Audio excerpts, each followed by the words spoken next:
You're listening to It's a Dog's Life on Martha Stewart Living Radio, Sirius 112, XM 157. I mentioned at the top of the show, obviously you cannot have missed this if you were anywhere close to a TV today or a newspaper, this desperate scramble that's underway to reach survivors following this earthquake in Haiti. And very significantly today, international efforts are underway. A lot of search and rescue teams are hitting the ground and assisting those that are trapped, tens of thousands of people that are without medical aid. They don't have food, they don't have water, they don't have supplies. And all over the news as well today was the fact that a lot of these rescue groups that are hitting the ground there are there with search and rescue dogs. And joining me on the phone now is Captain Todd Livingston. Captain Livingston is with the St. Petersburg Fire and Rescue. He's also the Urban Search and Rescue Coordinator for the state of Florida, and several of his dogs were deployed from Florida Task Force 3 to assist with the search and rescue efforts in Haiti, and he's here to tell us about it. Captain Livingston, thanks so much for joining me.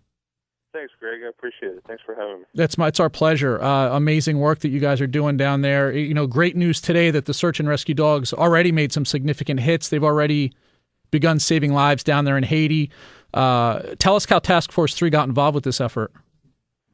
Well, Florida Task Force 3 is one of the urban search and rescue teams in the United States. That throughout the United States, we have a number of urban search and rescue teams. There's about 28 federal urban search and rescue teams and 2 international search and rescue teams, the California and the Virginia team. And as this catastrophic disaster took place, they obviously deployed the 2 international teams, and then the magnitude of the event created the need for additional task forces to go out. And Florida Task Forces 1 and 2, which are in Miami and Miami-Dade, were deployed yesterday. Yeah, I saw them on the news this morning, as a matter of fact. Yeah, and so they were deployed yesterday, and with that, they were short a couple of canines, so we loaned a couple of our canine handlers for them. What kind of dogs do you use for this work? Most of the search and rescue canines are working dogs or sporting dogs, retrievers or labs or shepherds. That's usually the majority of it. There's a few other mixed breeds that go around with it, but that's the predominant species that we use, or the breeds that we use. That's what we're used to seeing for sure. You know, again, watching the news today, there's unbelievable devastation down there in Haiti. I mean, just the piles of rubble are unbelievable. How are the dogs trained or drilled for this kind of work? Well, the dogs actually go through quite a significant training exercise or training module and curriculums that they go through to actually be able to provide that type of search and rescue capability. They train them to do everything from obedience to agilities. They work them on rubble piles regularly. The number of hours that the handlers work with the canines is really significant. They're working multiple hours a week just on playtime on rubble piles and working the agilities of the dog and being able to be comfortable working in that type of environment. Obviously, try to make it as realistic as possible. Are the dogs that you've sent out primarily there for search, rescue, recovery? What's their function? For the Urban Search and Rescue Task Forces, there are 2 different types of canines that we use: the live find canines and human remain canines. What we've for the first couple of days, you're going to see mostly live find canines that are being utilized down there. So they're looking for live victims that could possibly be rescued still under that rubble. Now, obviously, we're hoping that that's a majority of the rescue that's going on down there, those live finds. But we know that reality is hitting us in the face here. Time is of the essence down there. They're talking about 90-degree plus temperatures. There's no water. People are dying quickly. Is there a critical period of time for the dogs to do their work down there? When does it change from rescue to recovery? It really kind of depends. I mean, they tell you the first 72 hours is critical. 80-85% of your victims that are trapped, that are survivable, if they are rescued within that first 72 hours, they have about 85% chance of survivability.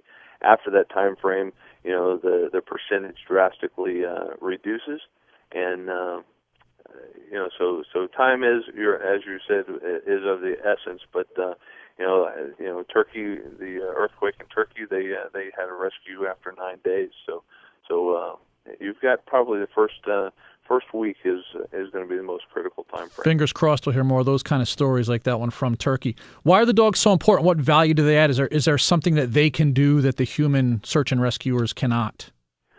Well, for a task force leader, we view the canines. The canines are just another tool of the many resources that we have for the urban search and rescue. And what the canines provide to us is speed, really. They're able to cover a large area of ground without, really rapidly. So we can actually get in and cover an area and search an area pretty quickly with a couple of canines. You get the canines who go in there. They get an alert, and then we send a second one in to confirm that alert, so we can concentrate efforts into an area. That's one of the critical things that we want to make sure that we really confirm that we've got a victim in there, because obviously you're dealing with reinforced concrete or hours worth of digging into a rubble area. So we don't really want to start digging an area unless we were really confident that we have victims in there. You mentioned how long the dogs work, or working for hours. Is there a particular period of time that they work? Are the handlers keying in on when the dogs need a break? And you also mentioned the rubble. This has got to be dangerous for the dogs as well, yes? Yeah, the time frame is, the handler keeps a close eye on the dogs, and obviously heat is a factor in the weather conditions. So the handlers will really kind of go through and keep a close eye on their dogs, and they'll try to average it. They'll work them for about 30 minutes and give them a 5 or 10 minute break, and then continue their work. But they have a tendency to actually seem like they have better breaks than some of our rescuers do sometimes. So, but they do. They keep a close eye on them and make sure that they stay healthy. And you're right, the rubble piles that these guys are working on are extremely dangerous. There's broken glass. There's nails. There's broken rebar. So there's a lot of stuff for not only the dogs but the rescuers that they're going to have to be traipsing around, as well as loose debris and a danger of secondary collapse. Obviously, your guys down there are heroes. These dogs are heroes, and they'll probably never have any idea that that's the case. I hope that they get rewarded well. Is there anything, Captain Livingston, that we can do as dog lovers or as compassionate citizens to help? Well, obviously, the thoughts and prayers of the rescuers that are actually working out there are of most importance, and then obviously the victims that's been impacted. But for those dog lovers that you're talking about, the only thing that you can take a look at. Your local area with urban search and rescue teams. Some teams are funded with, the canine side of it are funded by the actual handlers. They obviously donations and things like that going towards the canines and support for that is always a good thing. Well, that's great information. Captain Todd Livingston, he's with the St. Petersburg Fire and Rescue. He's also the Urban Search and Rescue Coordinator for the state of Florida. Thank you so much. Our thoughts and prayers are with you. They're with the people of Haiti.